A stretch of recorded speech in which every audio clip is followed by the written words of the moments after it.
Hello animal lovers. स्वागत है आप लोगों का एक और नई इंटरेस्टिंग वीडियो पर। आज मैं एक्सप्लेन करने जा रहा हूँ चेनसो मैन के सीज़न 2 के एपिसोड नंबर 5 को, जिसका नाम है teach me how to swim. तो एपिसोड की स्टार्टिंग वहीं से होता है जहाँ पर पिछला एपिसोड ख़त्म हुआ था।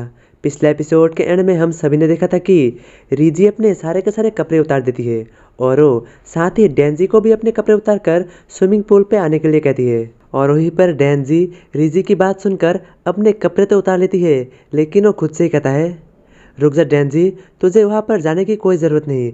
अगर तू अपने बॉडी के साथ वहाँ पर जाएगा तो तेरा दिल भी वहाँ पर जाएगा, लेकिन तेरा दिल तो माँ की माँ का है ना।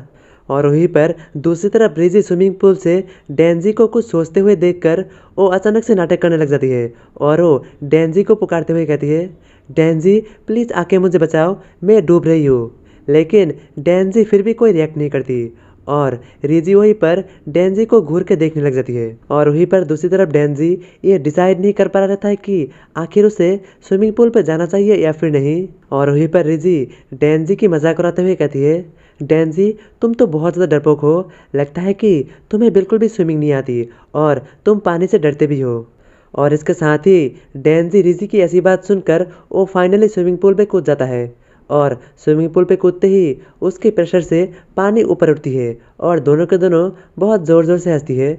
और इसके कुछ देर बाद रीजी डेंजी के पास आती है और उसकी ओर हाथ बढ़ाते हुए कहती है, आओ मैं तुम्हें स्विमिंग सिखाती हूँ।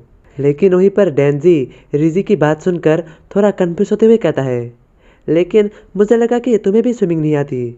ये सुनकर रीजी कुछ भी नहीं कहती और वो कहती है, तुम सिर्फ मेरे हाथ पकड़ो। और इसके बाद रीजी डेंजी को स्विमिंग सिखाने लग जाती है और ऐसे ही करते करते वो दोनों बहुत देर तक स्विमिंग पूल पे मस्ती करती है। और इसके कुछ देर बाद अचानक से बारिश शुरू हो जाती है, जिसके वजह से डेंजी और रीजी स्विमिंग पूल से बाहर निकलकर क्लासरूम में वापस आ जाती है और वो दोनों के दोनों शांति से वहाँ पर खिड़की से बाहर के नज़ारे को देख रहा रहता है। वहीं पर रीजी कुछ सोचते हुए कहती है, डेंजी क्या तुमसे मैं एक बात पूछूं? ये सुनकर डेंजी कहता है, हाँ क्यों नहीं। और रीजी ये सुनते ही वो कहती है, डेंजी अगर तुम्हें एक शहर के चूहे और एक पूरे देश का चूहा, उन दोनों में से तुम किसे चुनोगे? ये सुनकर डेंजी कंफ्यूज होते हुए कहता है, लेकिन आखिर ये है क्या? और डेंजी के सवाल के साथ ही सीन शिफ्ट हो जाता है और उसी सेम टाइम में एक और दूसरी जगह का सीन दिखाया जाता है जहाँ पर एंजल डेविल आकी से कहती है, ये एक लोकप्रिय कथा है जहाँ पर एक देश के चूहे को बहुत ज़्यादा सुरक्षा मिलती है, लेकिन उसे अच्छा खाना नहीं मिलता।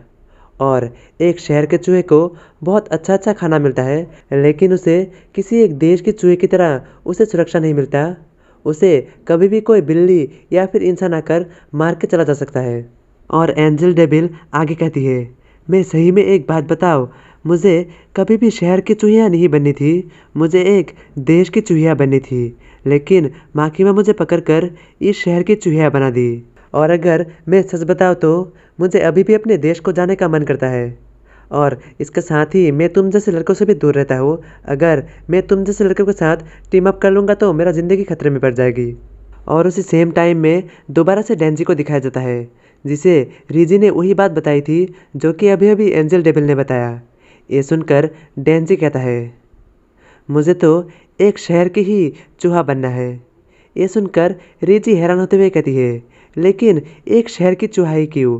अगर तुम इसके बजाय एक देश की चूहा बनते हो तो तुम अपने लाइफ को शांति से जी सकते हो। ये सुनकर डेंजी कहती है, लेकिन अगर मैं एक देश का चूहा बन गया तो मुझे बहुत सारा खाना और मस्ती करने को नहीं मिलेगा। वहीं पर रीजी डेंजी की बात सुनकर जवाब में कहती है, क्या तुम्हारे लिए अच्छा खाना और मस्ती करना ही ज़्यादा ज़रूरी है? ये सुनकर डेंजी तुरंत ही कहता है, शायद हाँ।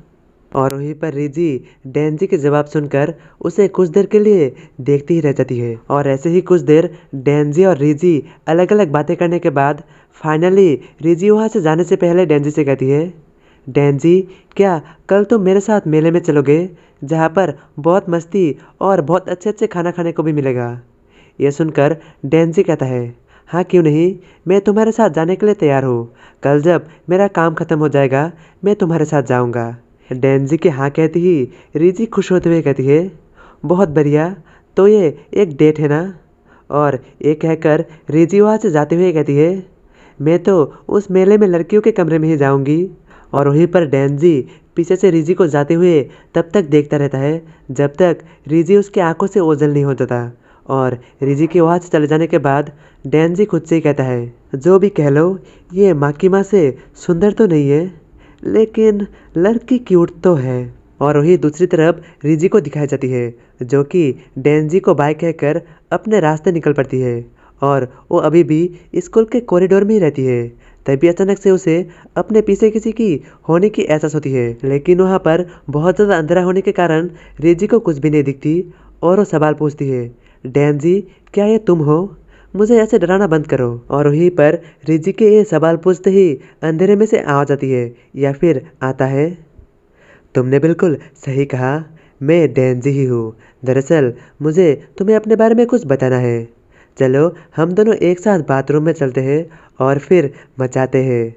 और वही दूसरी तरफ डेंजी इसी उधेड़बुन में रहता है कि आखिर उसे माकिमा को चुनना है या फिर रिजी को। और वो मन ही मन सोचता है, अरे यार, जब भी मैं अपनी आंखें बंद करता हूँ तो मेरे सामने दो लड़कियाँ आ जाती है। आखिर मैं इन दोनों में से किसे चुनूँ? तो आगे क्या होगा? क्या वो बंदा सच में रिजी को ही मारने के लिए आया है या फिर उसका प्लान कुछ और है? और अगर वो बंदा सच में ही रिजी को ही मारने के लिए आया है तो क्या डेंजी उसे बचा पाएगा? इन सभी सवालों का जवाब जानने के लिए देखते रहिए आगे आने वाले एपिसोड्स। मिलते हैं नेक्स्ट एपिसोड में।